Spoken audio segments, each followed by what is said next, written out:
Et nous sommes de retour au plateau pour la dernière partie de cette émission. Nous abordons notre quatrième sujet. Nous parlons bien évidemment du Togo. Que retenir de l'appel à manifestation du 16 juillet? Le mouvement M66 a appelé à de nouvelles manifestations au Togo. Aujourd'hui, 16 juillet, veille de l'élection municipale, des élections municipales de 2025, et demain, jour de l'élection. Déjà pour ce jour, 16 juillet, que faut-il retenir? Nous en parlons avec nos invités. Que faut-il en tirer comme conséquence?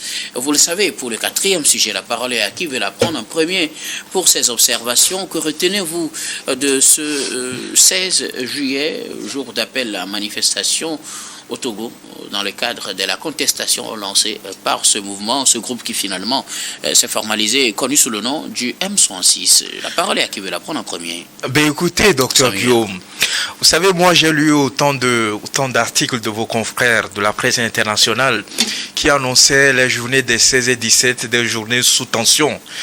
Ils annonçaient quasiment le pire pour notre pays, le Togo. Moi j'ai eu la chance de circuler cette journée-là dans la majorité des artères donc de la ville, notamment dans la préfecture du Golfe. La circulation était fluide. Il y avait les petits commerces qui ont ouvert, les entreprises avaient ouvert aussi. Et peut-être le plus grand fait marquant, c'est que le grand marché qui est le poumon de l'économie de notre pays, il y a énormément de personnes qui n'ont pas ouvert. Ils n'ont pas ouvert, peut-être.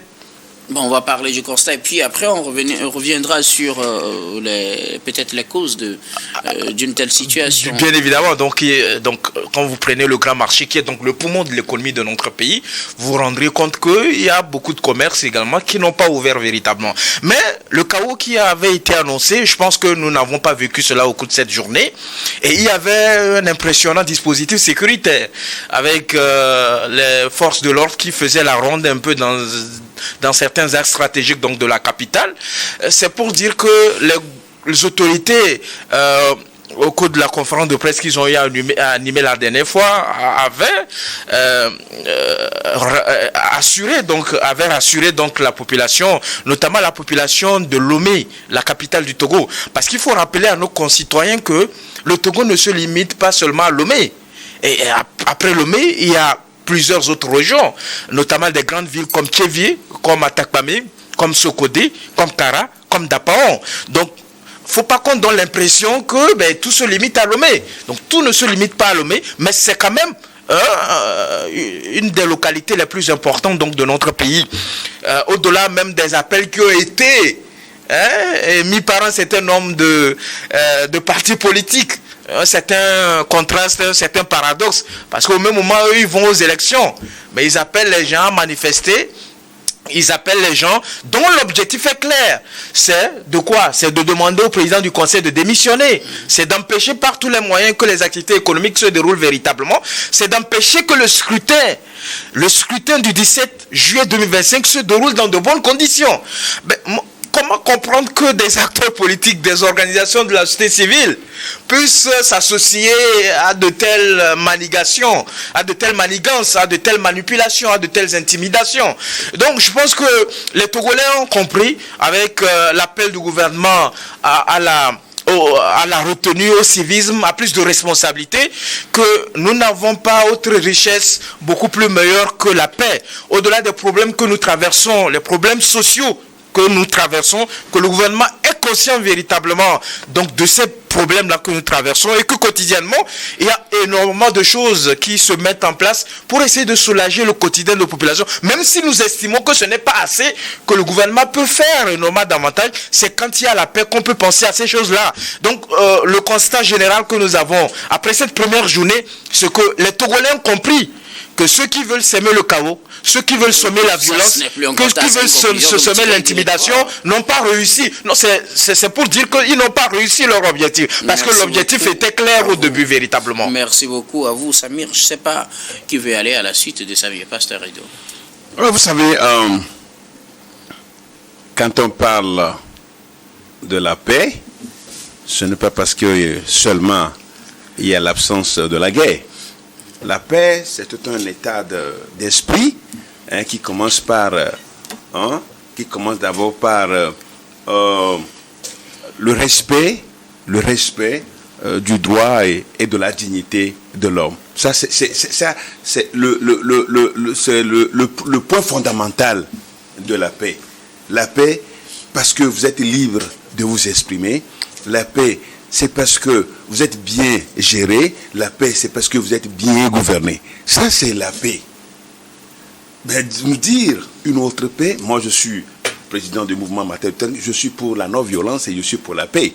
Mais au même moment, il faut qu'on définisse, il faut qu'on arrive à définir aux Togolais la paix. Parce que les Togolais ne vont pas continuer. On ne va pas continuer par servir la paix aux Togolais, mais au même moment, mais ils sont dans la faim. Les gens ont faim. Les gens ne peuvent pas aller à l'école. C'est vrai que dans les pays où il y a la guerre, les gens ne peuvent pas sortir, ne peuvent rien faire. On est d'accord. Mais au même moment, mais quand on nous sait la paix tous les jours, et qu'au même moment, on ne gère pas bien les citoyens, mais vous voyez que un jour, la paix, cette paix-là risque d'être volée en éclats. Et ce n'est pas normal. Ce n'est pas normal. Je veux bien la paix, mais au même moment, donnez-moi les conditions de vivre. Donnez-moi les conditions, faites de telle sorte que j'ai accès aux richesses de ce pays et que ça ne soit pas embrigadé ça ne soit pas accaparé par une minorité. Donc, c'est dire que aujourd'hui, le 16 juillet, on a vu le dispositif sécurité. Ce n'est pas parce que les Togolais ont compris. Les Togolais n'ont rien compris. Les Togolais n'ont pas plutôt compris. Les Togolais, c'est parce qu'il y a ce dispositif, les Togolais n'ont pas plutôt compris. On reviendra tout à l'heure sur les explications du constat. On va faire un deuxième tour pour expliquer le constat. Comme ça, vous aurez beaucoup plus de temps. Non, comme il le dit, au niveau du grand marché, on a vu quand même que la plus grande partie des magasins sont restés quand même sont restés fermés parce que c'est le poumon de l'économie. Mais au même moment, la capitale, vous savez, quand la capitale, c'est vrai quand même que le Togo ne se limite pas à Lomé, mais c'est la capitale. Et moi, j'avoue quand même que par rapport à ce qui s'est passé les 6, 26, 27 et 28, vous savez, les plaies sont encore là. Les Togolais sont encore sont sous le choc, sont sous les mois. Les plaies sont là. Et je pense que c'est ça qui a fait qu'aujourd'hui, on n'a pas vu les manifestations et personne n'a annoncé quand même le chaos. Quand les gens veulent manifester, ce n'est pas le chaos. Merci beaucoup, pasteur. Robert Kosigan-Pété, à vous le tour maintenant. Je salue la paix et la sécurité qui a régné au cours de cette journée.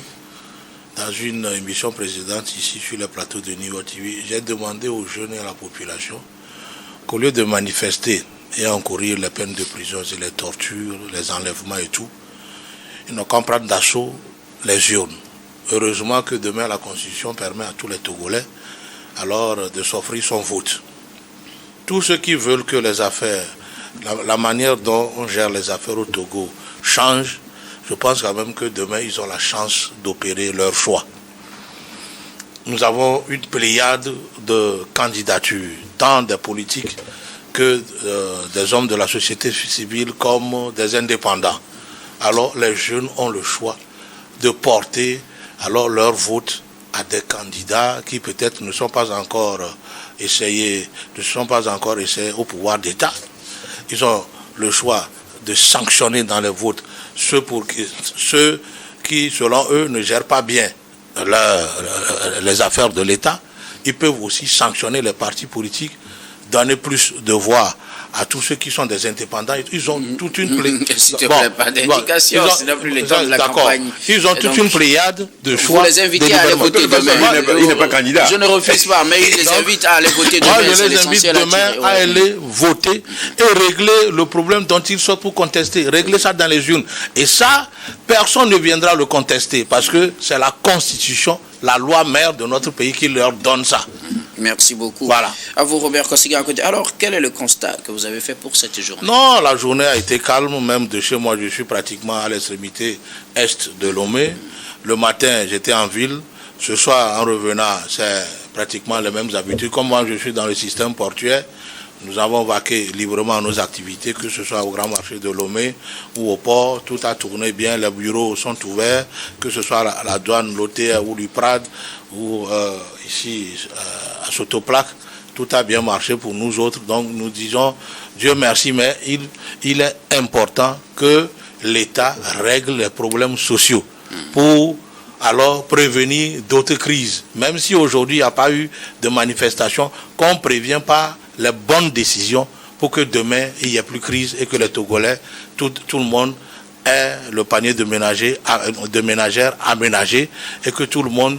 Et aussi, il y a une autre chose, qu'on permette à ce que les Togolais manifestent sans qu'il y ait heurts, sans qu'il y ait des blessés, sans qu'il y ait des tués. Parce que vous savez, il peut y avoir alternance un jour, et que c'est ceux qui sont aujourd'hui au pouvoir qui seront les manifestants de demain ou les contestataires de demain. Si on leur appliquait la même règle, ils vont dire quoi? La vie la retourne. Merci beaucoup. À vous, Robert Consigan, à côté. Alors, on a encore un peu plus de temps, comme je le disais. On va faire notre deuxième tour maintenant pour expliquer, selon vous, qu'est-ce qui explique une telle situation. Je ne sais pas qui veut aller en premier, mais avant ce nouvel appel lancé à des manifestations, on a vu des appels précédents qui ont suscité beaucoup plus d'engouement, où des manifestations ont eu lieu. On a vu aussi des cas d'arrestation et tout ce qui s'en est suivi. Et aussi... quand je dis tout ce qui s'en est suivi, il y a eu plusieurs actions. Je parle par exemple de ce mandat d'arrêt lancé. Je parle par exemple de cette sortie de certains membres du gouvernement la dernière fois. Est-ce que c'est ces choses qui ont découragé les manifestants ou c'était plutôt juste, comme on le dit, un repli, le temps de mieux s'organiser et revenir? Qu'est-ce qui explique selon vous qu'il n'y a pas eu... Bon, en tout cas, l'ambiance n'était plus la même que celle qu'on a vécue pour les précédents appels à manifestation. Oui, Samir. Je pense qu'il faut préciser un certain nombre de choses. La première des choses, c'est que les Togolais ont compris qu'en fait, les manifestations ne se font pas sur les réseaux sociaux. C'est-à-dire que vous avez nos concitoyens qui sont membres d'un mouvement, donc des blogueurs, des cyberactivistes et puis des artistes, pour l'essentiel résidents à l'étranger, et qui dans les lives sont bouillants avec des propos injuriés, des propos de haine et tout ça là.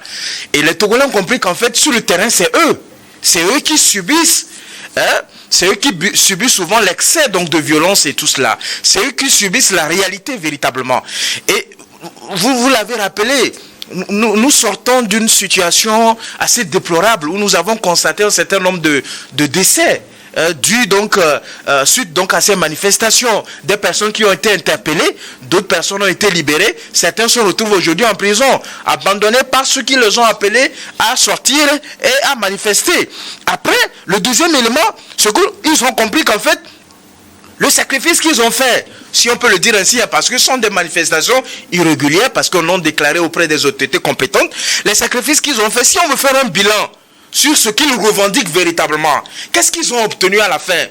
Beaucoup ont compris qu'ils n'ont rien obtenu.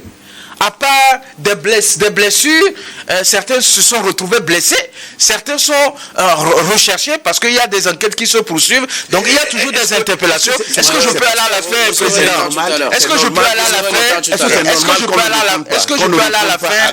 Est-ce que je peux continuer le temps pour vous de revenir et tout cela? Et donc ils ont compris qu'en fait, avec ce bilan qu'on a eu, il n'y a pas eu assez de résultats adéquats. Et l'autre élément pour terminer par là, c'est que vous avez un gouvernement qui a affiché une certaine fermeté, une certaine assurance, qui a pris ses responsabilités en deux, mais parce que gouverner, c'est à un moment donné prendre donc en main la situation. Donc le gouvernement avec la pédagogie, en rencontrant les différents acteurs, notamment les chefs traditionnels, notamment le corps diplomatique, en multipliant les sorties sur les médias, je pense que vous avez reçu un certain nombre de membres de gouvernement qui se sont attelés donc à cette pédagogie-là, en appelant à nos concitoyens au civisme, à la responsabilité, à la retenue véritablement. Donc tous ces éléments conjugués ont permis à nos concitoyens de comprendre que, en fait, la seule solution qui s'offre à nous pour qu'on puisse améliorer nos situations, c'est que nous tous, nous puissions nous mobiliser massivement le jeudi 17 juillet 2025 pour qu'on puisse porter notre voix sur une liste de notre choix. Et en fait, nous verrons le changement sur le terrain. Merci beaucoup à vous, Samir ou Osama. Je ne sais pas qui veut répondre. Le pasteur, vous voulez y aller? Ok, d'accord. Pour un gouvernement de prendre ses responsabilités, ce n'est pas seulement devant les crises, devant les manifestants. Prendre responsabilité en amont, c'est de trouver à manger aux populations. C'est de régler leurs problèmes. C'est de mettre à leur disposition des soins de santé adéquats. Mais c'est ça, répondre, c'est ça, prendre des responsabilités. Si on est là chaque temps, c'est prendre des responsabilités, c'est seulement devant les manifestants, on braque les gens, on dit qu'on est ferme. Vous aurez aimé que le gouvernement se taise alors? Oui, non, je dis, en amont, prendre la responsabilité. Non, devant les faits. Non, je dis en amont. Quel doit être le comportement du gouvernement? gouvernement? En amont, les populations ont fait. Les populations ont fait. Trouvez-leur à manger, c'est ça la première responsabilité. Et maintenant, quand il y a crise, et ils le font, on va saluer, on va crier. Mais si on est là seulement, c'est quand il y a des manifestations, on demande respect au civisme, respect de truc. Mais est-ce que ceux qui dirigent même, il y a le sens du civisme, Est-ce qu'on a ça? Donc si on n'a pas ça, on va pêcher dans le désert. Les temps vont être fermes. On va prendre des décisions. Mais c'est qu'on est en train de recaler seulement les problèmes. Vous étiez en train de répondre à un aspect du développement de Samir. Mais répondez à ma question. Qu'est-ce qui, selon vous, explique une telle situation? Selon le constat que vous avez fait aujourd'hui. Le constat qu'on a fait aujourd'hui, c'est vrai quand même que tout ce qu'il a dit, les gens sont blessés. Il y a des gens qui sont traumatisés avec tout ce qui s'est passé. Et donc, voyez encore le dispositif comme si nous étions en guerre, dispositif comme si nous étions en guerre. Ben, quel citoyen encore nu, quel citoyen encore main nue va encore vouloir affronter ou bien aller manifester? Et quand on le fait, c'est un état de terreur, ça devient un état de terreur, non pas un état de responsabilité, ça devient un état de terreur. Vous savez, moi je le dis parce que mon mouvement, c'est un mouvement de non-violence. Et quand on le dit, c'est qu'il doit y avoir des faits pratiques par rapport qui vont affecter positivement les populations. Mais quand on le fait souvent, c'est quand juste parce qu'on veut réagir, on veut juste prendre des mesures dissuasives. Je crois que quand on le fait, ce n'est qu'une manière de recaler les problèmes. Puisque les problèmes vont ressusciter, puisque les problèmes sont toujours là. Il faut aller, il faut faire face aux problèmes, trouver des solutions. Mais c'est ça. Sinon, toute mesure qu'on est en train de prendre aujourd'hui, mais ces mesures vont être fragilisées finalement et que le pays va venir. Donc, ce pays-là a besoin d'une thérapie de choc en termes de gouvernance, en termes d'apport et de solution aux besoins des populations. Si on le fait, je pense que on peut avancer. Mais c'est avec cette politique d'Autriche où on se cache. Ça ne règle pas les problèmes. Je crois que Samy même est d'accord avec. Merci. Il est même d'accord avec moi. Merci beaucoup, pasteur Robert Kassiga Akete. Qu'est-ce qui explique le constat que Défenseur vous avez des fait? jeunes, moi j'ai qu'un petit mot. 20 ans, on a dormi sur les lauriers. Il faut reconnaître ça. 20 ans, on a dormi sur les lauriers. Où est le PND? Où est tous les grands projets qui ont été annoncés en pompe aux Togolais? Le rapport est où? Alors, aujourd'hui, il n'y a aucun Togolais qui a une entreprise de BTP comme Eboumaf. On n'a pas un Dangote au Togo. C'est ce qui a fait que les gens ne sont pas partis. Suivez-moi. Okay. Vous aimez quelqu'un, il faut lui dire la vérité tout poliment. Je voudrais donc que prochainement, le gouvernement et son chef prennent des mesures pour faciliter l'émergence des opérateurs économiques togolais, surtout les jeunes. Aujourd'hui, il est impossible d'avoir un partenaire qui vous envoie de l'argent d'une importante somme casée sur un compte bancaire. Vous aurez alors de l'enquête, des difficultés. Parfois même, vous ne pouvez pas conduire le projet à terme. On facilite plus la vie aux opérateurs économiques étrangers qu'aux opérateurs économiques locaux. Alors, Robert Kossiga, oui, écoutez-moi, c'est ça qui rejaillit sur le terrain. Je vais reprendre la parole tout à l'heure. J'ai bien envie d'avoir votre réponse avant de vous reprendre la parole. Qu'est-ce qui explique le constat selon lequel vous avez dit qu'il n'y a pas eu réellement de réponse? Pour moi, plutôt, c'est les campagnes. Les campagnes ont occupé les jeunes, ils ont eu de quoi manger quelques jours, et ça fait qu'aujourd'hui, ils ont pris leur repos. point, c'est tout. Si on ne règle ça pas... dit qu'après la campagne... Ah, ça va revenir. C'est belle. C'est la réponse. Bon, j'attendais plutôt une réponse. Non, pourquoi vous voulez pas que j'apporte aussi mes propositions? C'est des propositions que je fais. Quand même, répondez à ma question. Voilà, moi j'ai répondu à votre question. Prochainement, donnez-nous le temps de faire des propositions, puisque on n'est pas là seulement pour critiquer. On propose aussi des pistes de solutions. Merci beaucoup à vous tous pour vos contributions. Je ne sais pas, on va faire un dernier tour rapidement sur la question, si vous avez quelque chose d'autre à dire, pasteur. Non, en fait, moi, vous savez, aujourd'hui, nous avons toujours, je suis d'accord, on connaît la continuité de l'État, le principe de la continuité de l'État. Nous sommes toujours avec un gouvernement de la 4e République qui conduit les affaires, qui conduit le début de la 5e République. Plus de 70 jours, on n'a pas de gouvernement. On est là, c'est les mêmes personnes qui continuent de liquider enfin, les affaires courantes. Mais on est où?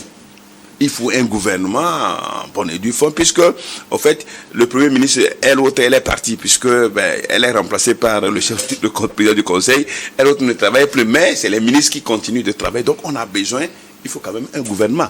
Donc, tout ce qui se passe là, apparemment, ceux qui parlent, quand ils parlent, on sent quand même que il n'y a pas cet esprit de pouvoir régler les problèmes, de pouvoir parler. Et quand on ne le fait pas, chers amis ici sur le plateau et tous ceux qui nous suivent, savent que on est en train de recaler les problèmes, on est en train de reporter les difficultés des Togolais sur la mauvaise gouvernance, sur les faits sociaux qui sont là devant nous et qui ne trouvent pas de solution, qui vont revenir à coup sûr.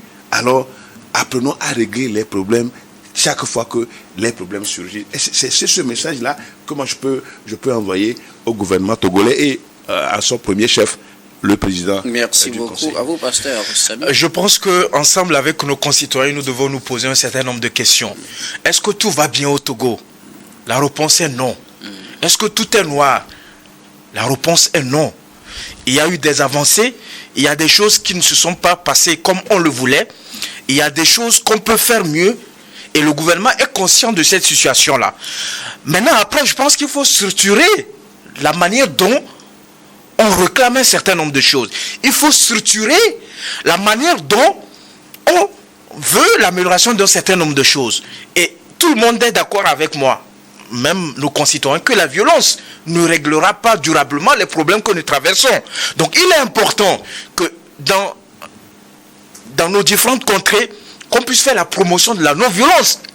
Que quand quelqu'un utilise une voie pour atteindre l'objectif, on voit que la voie que la personne a prise ne nous permet pas durablement de résoudre ce problème. Il faut qu'on ait le courage de dire à ces personnes-là que ce n'est pas une bonne démarche. Et moi, je suis mécontent, je suis écœuré de voir qu'il y a des acteurs politiques respectueux de l'échiquier politique de la scène politique nationale qui s'associent à ces appels à la haine, à ces appels-là de violence, à ces appels à la destruction et tout. Cela ne nous mènera pas nulle part. Le Togo, c'est un patrimoine commun. Maintenant, aujourd'hui, ils réclament qu'on renvoie, que tout le monde démissionne, que le président démissionne, que les membres du gouvernement démissionnent, que les directeurs généraux démissionnent. Qui va venir construire ce pays-là? Est-ce que ces personnes-là, chaque temps, ils tirent sur eux? Est-ce que ces personnes-là ne sont pas des Togolais? Je pense que c'est ensemble que nous pourrons faire évoluer notre pays. Le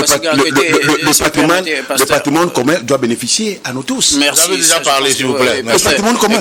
Allez-y rapidement. Je voudrais saluer l'engagement sans faille de Togbé. Nous ne sommes pas encore dans les mots de faire.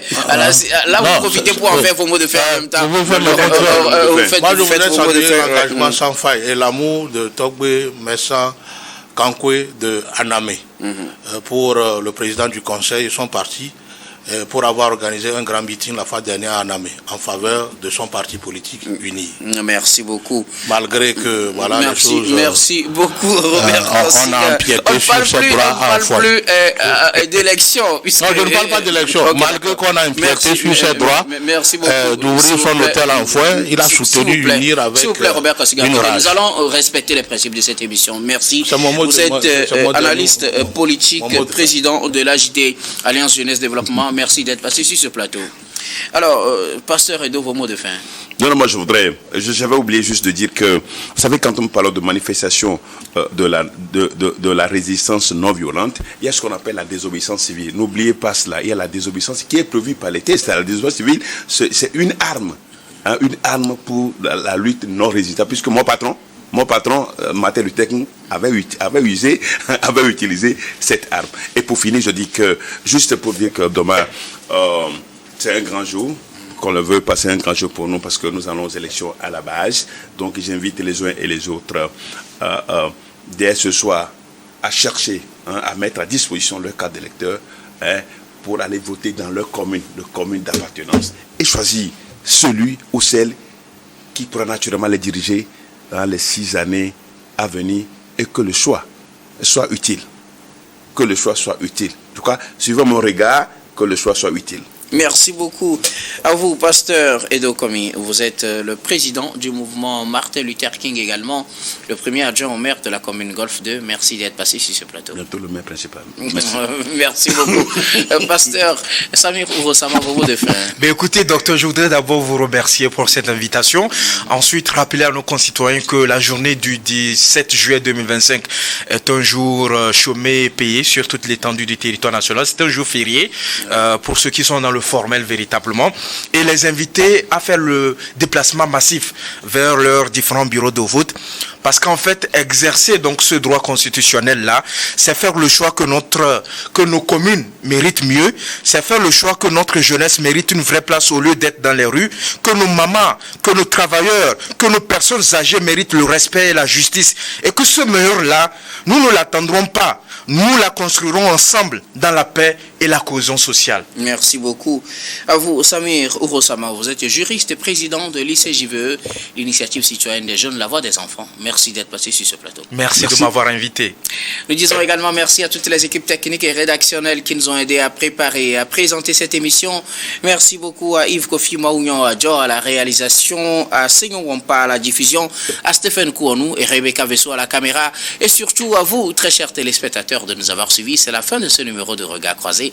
Je vous retrouve demain avec le même plaisir pour un autre numéro.